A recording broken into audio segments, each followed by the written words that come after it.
Hello friends, competitive exam गुरु या YouTube चॅनलमध्ये आपणा सर्वांचे पुन्हा एकदा स्वागत आहे. तर आजच्या व्हिडिओमध्ये आपण टायपिंग टेस्टशी रिलेटेड काही बोलणार आहोत. म्हणजेच बॉम्बे उच्च न्यायालय लिपिक पदाच्या टायपिंग टेस्टबद्दल चर्चा करणार आहोत. तर टायपिंग टेस्ट कशी असेल, पॅराग्राफ कसा असेल, आणि तुम्हाला मोबाईलवर टायपिंगची प्रॅक्टिस कशी करायची आहे, तसेच टायपिंग टेस्टमध्ये किती शब्द असतात, किती मिस्टेक्स तुमच्या अलो असतील, बॅकपेस अलो असेल की नाही, त्यानंतर तुम्हाला मोबाईलशी कीबोर्ड कसा कनेक्ट करता येईल, कोणता कीबोर्ड किंवा काय वापरावे, म्हणजेच मोबाईल्सवर तुम्हाला प्रॅक्टिस करता येईल, ही सर्व माहिती देणार आहे. चला तर मग व्हिडिओला सुरुवात करूया. तर first connect the USB keyboard to android device. म्हणजेच USB कीबोर्ड तुम्हाला अँड्रॉइड डिव्हाइसशी म्हणजेच मोबाईल फोन किंवा PCशी कनेक्ट करता येईल. जसे की connected the keyboard to the USB connection, USB connector and your phone to be micro USB connector. म्हणजेच मायक्रो USB ची तुम्हाला गरज आहे. इथे मायक्रो USB ची सुद्धा मी इमेज तुम्हाला दाखवणार आहे. जसे की तुम्ही इमेजमध्ये बघू शकता, इथे की PCला जवळ जो कनेक्ट पिन आहे त्यालाच मायक्रो USB म्हणतात. त्यानंतर मायक्रो USBला एका साईडला PCची पिन अटॅच आहे आणि दुसऱ्या साईडला कीबोर्डची पिन. म्हणजेच तुम्ही अशा प्रकारे अटॅच करून तुमची प्रॅक्टिस करू शकता.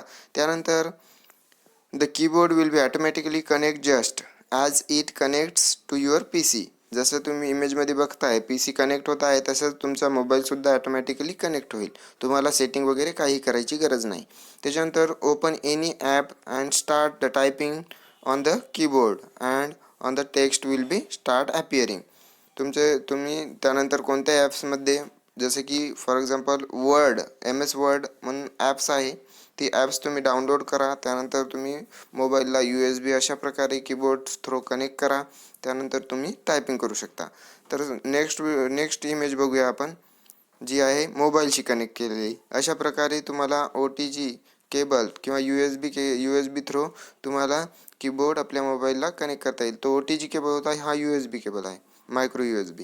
त्यानंतर नेक्स्ट इमेज आहे, जवळून तुम्हाला दाखवण्यासाठी मी ही इमेज घेतलेली आहे. तर हा आहे मायक्रो OTG केबल. तर OTG म्हणजेच ही छोटी पिन जी आहे ती मोबाईलमध्ये कनेक्ट करायची आहे. त्यानंतर जी मोठी पिन आहे हिच्यामध्ये तुम्हाला कीबोर्डची पिन अटॅच करायची आहे. चला तर मग आता टायपिंग टेस्टबद्दल बोलूया. तर टायपिंग टेस्टमध्ये तुम्हाला अशा प्रकारे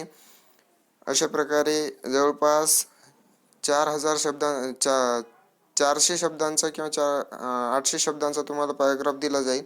तुम्ही बघू शकता अशा प्रकारे एवढाच पॅराग्राफ तुम्हाला येणार आहे आणि अशा प्रकारेच तुमचा पॅराग्राफ असेल. तर तुम्हाला या पॅराग्राफमध्ये चुका न करता टायपिंग करायची आहे आणि टायपिंग अशा प्रकारे करायची आहे, जरी तुम्ही 40ची टेस्ट देत असाल तरी तुमचा स्पीड हा 60 असायला पाहिजे और 55 असायला पाहिजे.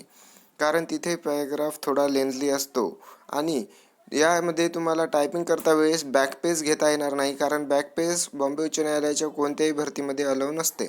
त्यानंतर तुम्हाला चुकीबद्दल मला बहुतेक जणांनी विचारलं होतं की सर चुका किती अलाउ असतील.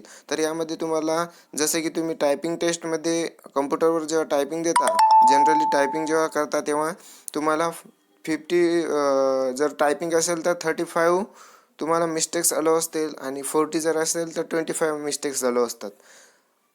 त्यानंतर तुम्हाला इथे तसं काहीही नाही. इथे मिस्टेक्सची काही नोट दिलेली नाही आहे की किती मिस्टेक्स तुम्हाला अलाउ असतील. त्यासाठी तुम्हाला प्रॅक्टिस विदाउट मिस्टेक्स करायची आहे, म्हणजेच मिस्टेक न होऊ देता करायची आहे.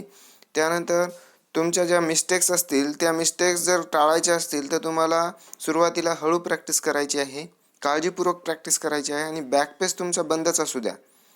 त्याच्यानंतर तुम्ही प्रॅक्टिस करा, तुमची प्रॅक्टिस चांगल्या प्रकारे होईल. त्यानंतर अशा प्रकारचा तुम्हाला पॅराग्राफ तर असेल, मात्र तुम्ही जर न चुकता जर पॅराग्राफ टाईप करत असाल आणि शेवटी तुमच्या 3 ते 4 ओळी जरी बाकी राहिल्या आणि एक्झाम एंड झाली तरी काही हरकत नाही, तुम्ही पॉझिटिव्ह मार्क्समध्येच असाल. जर तुम्ही चुका करत असाल आणि तुमच्या जर चुका होऊन जर तुम्ही टोटल पॅराग्राफ जरी टाईप केलेला असेल तरी तुमचे मार्क्स मायनसमध्ये जातील. तर ही होती टायपिंग टेस्टबद्दल माहिती.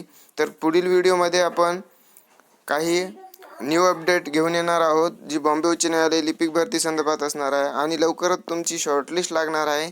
त्यावर सुद्धा आपला व्हिडिओ येईल. तर अपडेट राहण्यासाठी आपल्या चॅनलला तुम्ही लगेच सबस्क्राईब करा. व्हिडिओ जर आवडला असेल तर व्हिडिओला लाईक करा, शेअर करा आणि आपल्या मित्रांना सुद्धा शेअर करा. तर ही होती आजची टायपिंग टेस्टबद्दल माहिती. आणि अजून एक, तुम्हाला टायपिंग टेस्टमध्ये जर पॅराग्राफ टाईप करायचा असेल तर तुम्ही पॅराग्राफ थोडा लेंथलीच टाईप करा, कारण टायपिंगमध्ये तुम्हाला 10 मिनिटाचा वेळ आहे. जनरली तुम्ही बघू शकता मराठीसाठी 7 मिनिटाचा वेळ असतो, पण तुम्हाला इंग्लिशमध्ये 10 मिनिटाचा वेळ दिलेला आहे. त्याच्यामुळे तुम्हाला पॅराग्राफ मोठा येऊ शकतो. तुम्ही आधीपासूनच मोठा पॅराग्राफ टाईप करण्याची, जास्त वर्ड्स टाईप करण्याची प्रॅक्टिस ठेवा. तर चला, तर मग ही होती आजची माहिती. चला तर मग पुन्हा भेटूया नवीन व्हिडिओमध्ये नवीन माहितीसोबत. थँक्यू, धन्यवाद.